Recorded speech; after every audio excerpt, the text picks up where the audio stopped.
Sebelumnya, terimalah salam kasih dalam Dhamma, Sotihotu Namo Buddhaya.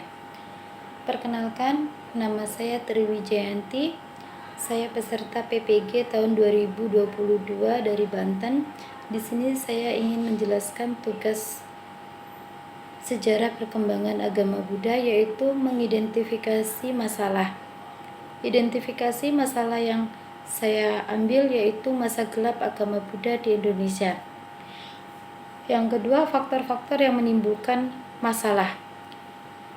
Yang pertama ada faktor internal yang dimaksud yaitu kecenderungan sinkretisme agama Buddha dan agama Hindu. Praktek penyimpangan ajaran seperti berkembangnya praktek-praktek tahayul dan lainnya.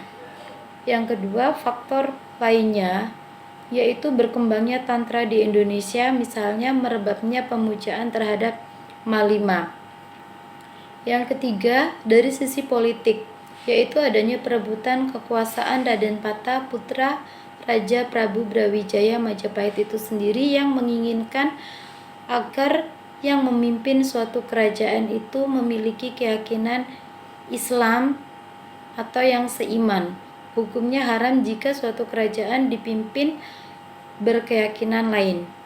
Yang keempat, dari sisi sosial, yaitu agama Islam sudah meluas di Indonesia pada waktu itu sehingga menyebabkan agama Buddha sudah tidak terdengar lagi atau mengalami suatu masa gelap.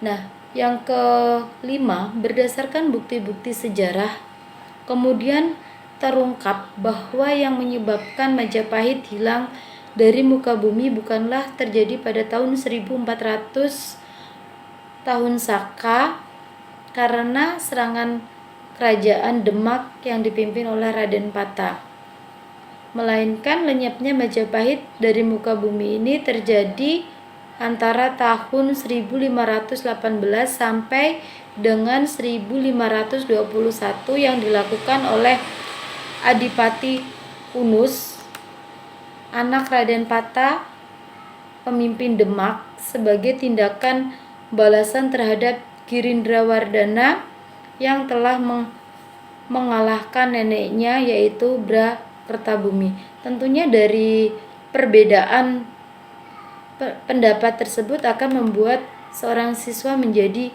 bingung. Nah, yang ketiga, dampak yang timbul jika masalah